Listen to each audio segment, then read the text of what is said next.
Tolong orang lain untuk datang kepada Tuhan Yesus. Haleluya, Victorious Kids.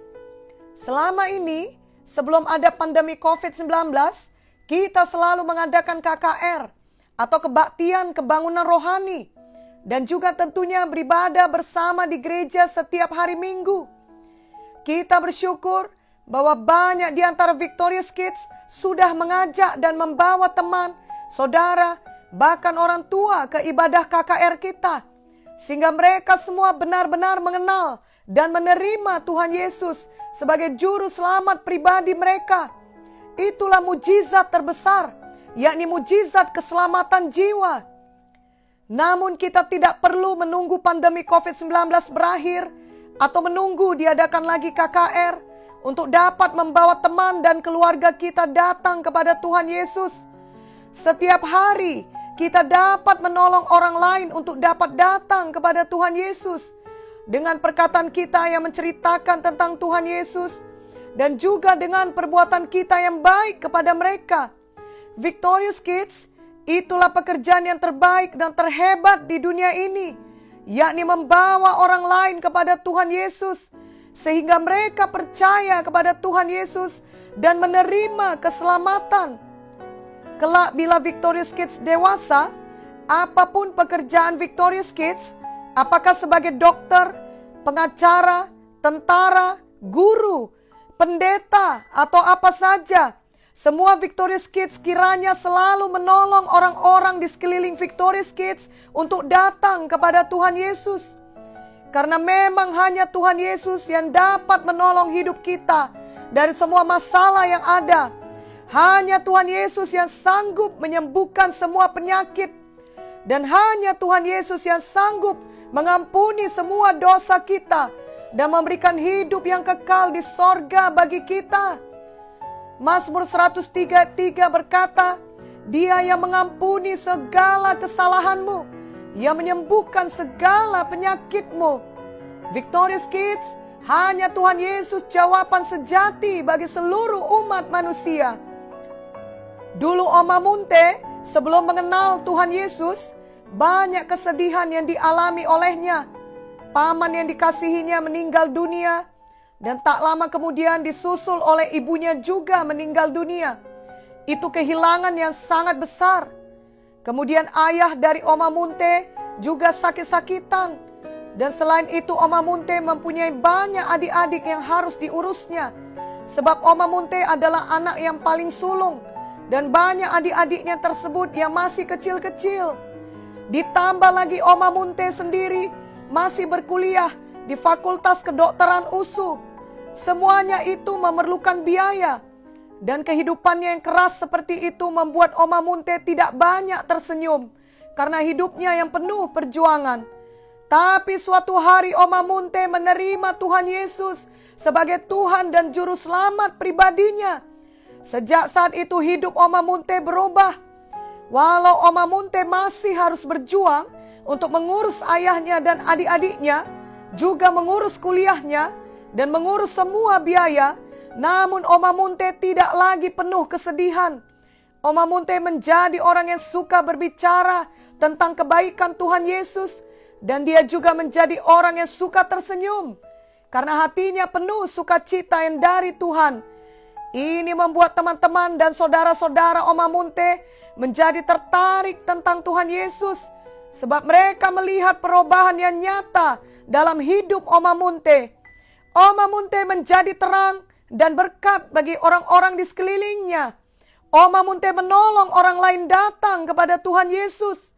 Akhirnya nenek dan ayah Oma Munte, juga adik-adik Oma Munte, bahkan famili lainnya datang mengenal Tuhan Yesus. Puji Tuhan.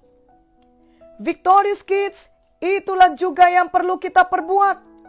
Ada perubahan nyata dalam hidup kita yang membuat orang lain jadi mau datang kepada Tuhan Yesus.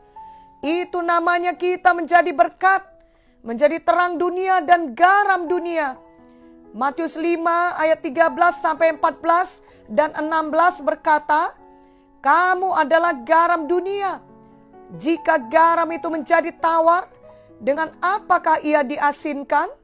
tidak ada lagi gunanya selain dibuang dan diinjak orang. Kamu adalah terang dunia. Kota yang terletak di atas gunung tidak mungkin tersembunyi.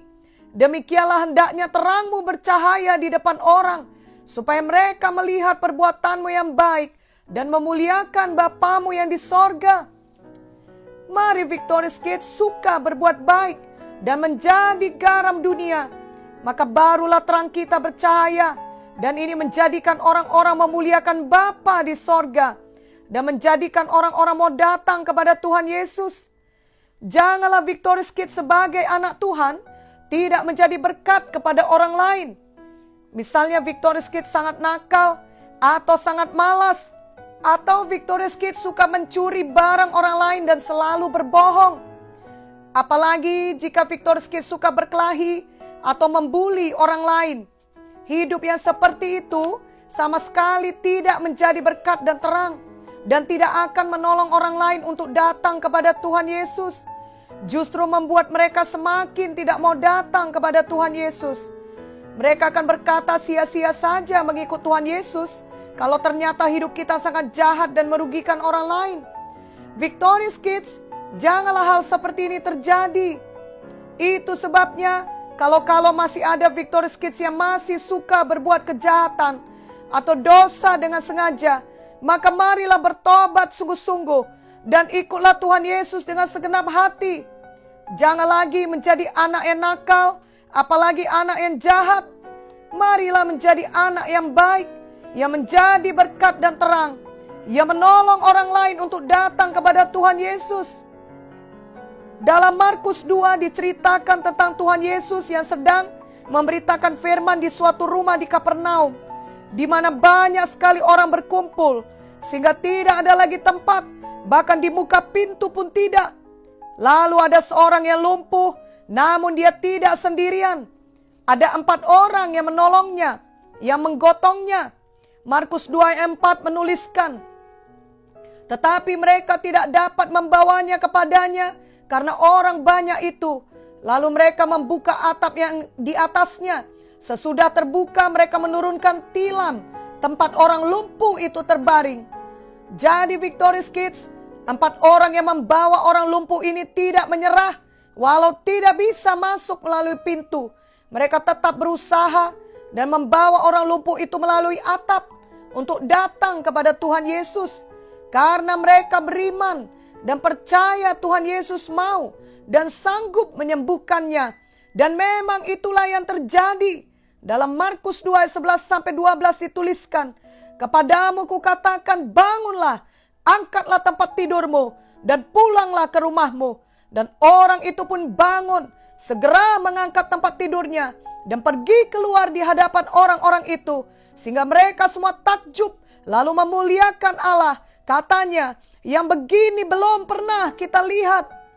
Victorious Kids, sangat luar biasa hasilnya bila hidup kita menolong orang lain untuk datang kepada Yesus. Seperti kisah 4 orang yang menolong orang lumpuh itu yang menjadi sembuh. Hidup yang menolong orang lain untuk datang kepada Tuhan Yesus adalah hidup yang sungguh-sungguh berarti. Karena setiap orang yang datang pada Yesus akan diselamatkan, akan diubahkan, akan disembuhkan, dan akan diberkati. Namun setan tidak suka bila Victorious Kids membawa orang lain datang kepada Tuhan Yesus. Setan akan menunjukkan bahwa ada banyak halangan, sehingga sebaiknya Victorious Kids diam saja. Jangan pernah bicara tentang Tuhan Yesus. Jangan berusaha atau berbuat apapun yang baik yang dapat membawa orang datang kepada Tuhan Yesus. Nah, Victorious Kids, jangan takut bila ada halangan. Jangan menyerah. Namun teruslah berbuat baik dan beritakan Tuhan Yesus setiap ada kesempatan dengan cara apa saja. Bila ada halangan, seperti 4 orang tadi mendapat halangan, yakni tidak ada tempat masuk dari pintu, namun mereka tidak menyerah. Mereka masuk dari atap. Maka Victorious Kids juga jangan menyerah. Roh Kudus akan mengajari Victorious Kids apa yang harus Victorious Kids perbuat atau katakan untuk mengatasi halangan tersebut. Amin. Dan semua ini dimulai dengan Victorious Kids sendiri sudah memiliki Tuhan Yesus dalam hati Victorious Kids. Mari ikutilah doa ini dengan sungguh-sungguh. Oh Tuhan Yesus, saya percaya dalam hati saya dan mengaku dengan mulut saya bahwa Engkaulah Tuhan dan Juru Selamat saya. Saya mau hidup menjadi berkat bagi orang lain. Saya mau menjadi terang dunia dan menjadi garam dunia, supaya saya dapat menolong orang lain untuk datang kepada Tuhan Yesus. Tolonglah saya, Roh Kudus. Ajarilah saya dan mampukan saya mengatasi semua halangan. Biarlah hidup saya bercahaya seperti terang dalam kegelapan. Dalam nama Yesus saya berdoa. Amin.